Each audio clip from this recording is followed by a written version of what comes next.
Hey everyone, welcome to the channel. Today we're doing a new video based off the new Pokemon, or the updated Pokemon Noctowl with Shadow Ball. As we all know, Noctowl got a move update from the last season. It now has one of the best moves in the game, Shadow Ball, which is going to really change a lot of different matchups up. The team we're featuring today is going to be an ABB lineup like I usually do. The lead is going to be, of course, Noctowl in the front, and then we're going to have a Shadow Machamp, and a Toxicroak for safe swaps over here. Now, this is the main team that I've been using for the Great League remakes. I've done pretty well with it. I think out of the 20 battles I've done with it, I went about 16-4, which isn't that bad. In this video, you're going to see how Noctowl just has a lot of really good favorite matchups in the lead, and then you're also going to see how effective Shadow Machamp can be against pretty much any Pokemon in the format. The first battle is pretty far underway already. They led with a Shift Tree, which just means that they're going to be in a really tough position. All three Pokemon have a lot of play against Shift Tree, unfortunately for them. Now, I would notice I actually would have stayed in longer with the Noctowl, and that was just because I wanted to make sure that Noctowl got a shield from the Ninetales. If it didn't get a shield, it would mean that my Shadow Machamp can really just farm down without any difficulties at all. Since my opponent decided to block, I brought in my Toxicroak because it had Mud Bomb, and I only really need one Mud Bomb to take it out. Since it blocked, I'm actually going to go ahead and farm it down though. With both shields down and my Toxicroak with a lot of energy, I can actually pretty much take out whatever can come out for the rest of the game. With this Sludge Bomb, I'm almost able to one-hit that Charizard. After my Toxicroak comes down, I'm just going to bring Noctowl and just farm it down. They're throwing a Blast Burn here, but I'm not worried about it because I know that my Machamp can actually come out, farm it down, and I can actually take out the Shift Tree pretty easily too. So my opponent instant switched here into the Shift Tree, which is the right call for them because they're going to reach the Leaf Blade before I reach the Cross Chop. Luckily that wasn't a Shadow Shift Tree, or it might have taken out my Machamp. And there goes game 1. So I actually recorded these battles a couple days ago. I just haven't had a chance to upload them yet, which is why you'll see that I'm like rank 8 doing these battles over here. Since then, they've actually still been a really good team to use though.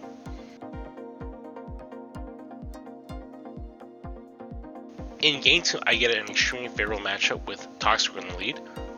So in response to that, they actually safe swap into a green, which I think, in my opinion, is probably one of the best safe swaps in the game right now. But I'm fully covered with both Machamp and Toxicroak. The one thing I need to make sure that I don't do though is I need to make sure that my Machamp doesn't get farmed down by the Toxicroak when it comes out.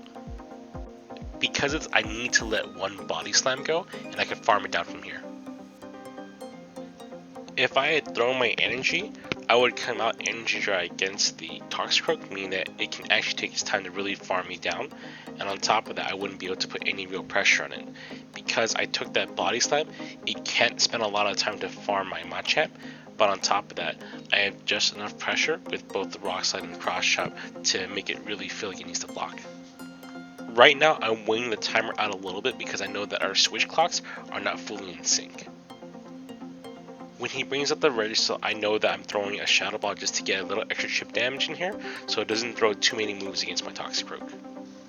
That being said, it really doesn't have any play against Toxicroak anyway.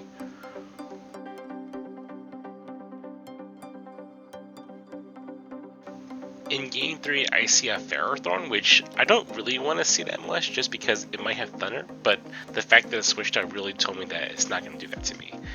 When they bring out Pelipper, I'm thinking, well, this is not a good thing because my Machamp and my Toxicroak are both really bad against that.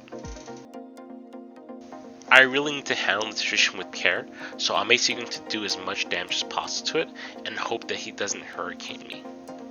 The first one was a Weather Ball bait, still a good block, but definitely not something I want to see. The second one was a little short, so I'm guessing it was a Weather Ball, which it is. At which point I'm going to get another Sky Attack, and it doesn't matter if he blocks it here or not. If he blocks it, that means I have enough pressure with Machamp to go ahead and take it out. If he doesn't block it, I can farm it down, which is great. Now that I can farm it down, I'm not worried about the second Weather Ball. The small problem that I'm in now in this situation is that if he has a second anti-fighter, like a Hypno, I'm in a really bad position all of a sudden. It ends up being a Noctowl mirror, which is actually okay because it means that I can throw my Sky Attack and then switch into either my Toxicroak or Machamp. I bring in a Shadow Machamp because it has more pressure with cross shots. Since I know the final Pokemon is going to be the Ferrothorn, I know that basically anything is going to kill me from this point, if it's a Power Whip or if it's a Sky Attack. Sky Attack does more damage, so I blocked it, and at this point I'm just going to put as much pressure as I can on this Noctowl. With this second cross shot going down, I know that I have this game in the bag.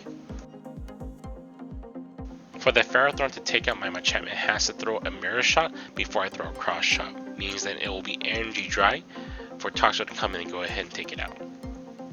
After landing the cross shot, the Toxicroak only has one counter wave before it can go down.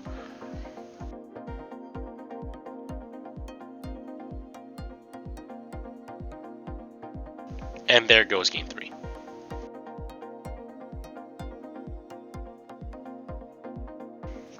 In game 4, we're going to a pretty spicy pick. It's an Octillery. It recently got that move update with Lock On, which is pretty cool.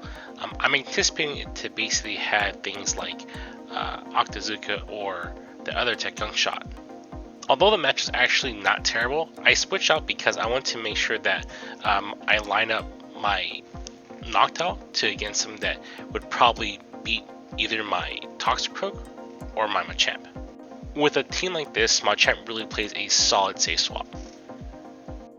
Because of the lag here, I actually have to go for a cross shot instead of a Rockslide, which is unfortunate for me. A Rockslide would have really guaranteed that shield though, or taken it out.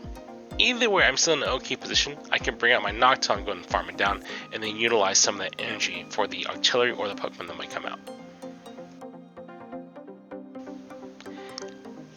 And then I see some really bad news. It's a Mercargo, which is really bad for me. It makes you really wish that I was able to get that Rockslide off. I immediately switched into Toxicroak, just getting out of the match as quickly as possible, and I'm hoping that I don't get debuffed here, which I do unfortunately. Not super great, not something I really want to see at the moment. As I'm planning out the rest of this match, I'm thinking to myself that I need to have extra energy to take out the Mercargo with Mud Bombs. If I can do that, I can be in an okay position. Here comes Mud Bomb number 1, which I'm guessing is going to get blocked, but he doesn't actually. This actually puts Mercargo in pretty much farm down range. And there goes game 4. In game 5, we have a pretty favorable matchup is a Whiscash.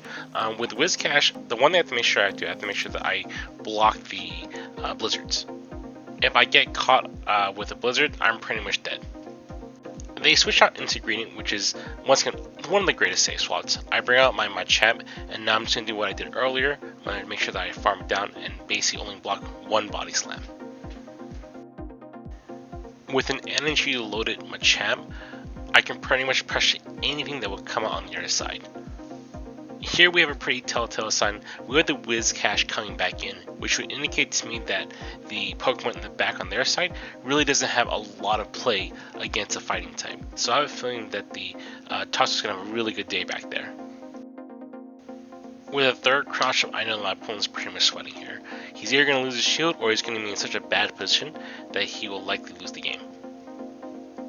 The worst part for my opponent is that they really have to have thrown earlier because I'm putting so much pressure on this Whiscash. So I bring out my Noctowl, and I'm guessing this is going to be a blizzard. I'm like pretty sure, and it is. The reason why I blocked that was because I just want to make sure that, you know, if there was like a poison grass type in the back or something that would be really strong against my Toxicroak, that I was ready for it. In this case, it was just a Drapion, which a Mud Bomb will pretty much take care of. With shields down and Toxicroak actually just being a really favorable matchup against the Drapion, there's just not a lot my opponent can do, and this game's pretty much over.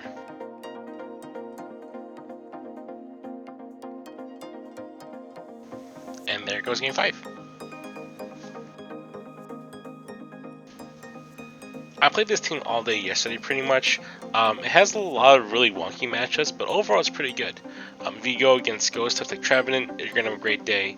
If you happen to see a Mercargo in the front, your backline takes care of it really well. I think the worst matchup that I saw, and the one that I see the most common that really hurts, is going to actually be Hypno. Hypno actually beats the Noctowl in the 1 and 2 shield matchups. The worst part about the Hypno matchup is that it's going to actually get to 2 Thunder Punches before you can get to a Sky Attack and a Shadow Ball. The best play you have against it is going to be just overcharging and hoping they can sneak out a move on it. From that point on, you're just praying that you could take it out with the Machamp before it goes down. If you liked the video, go ahead and give me a thumbs up and subscribe. If there are some things you liked about the team or didn't like about the team, let me know in the comments. I'm more than willing to try out new teams all day long. Later, y'all.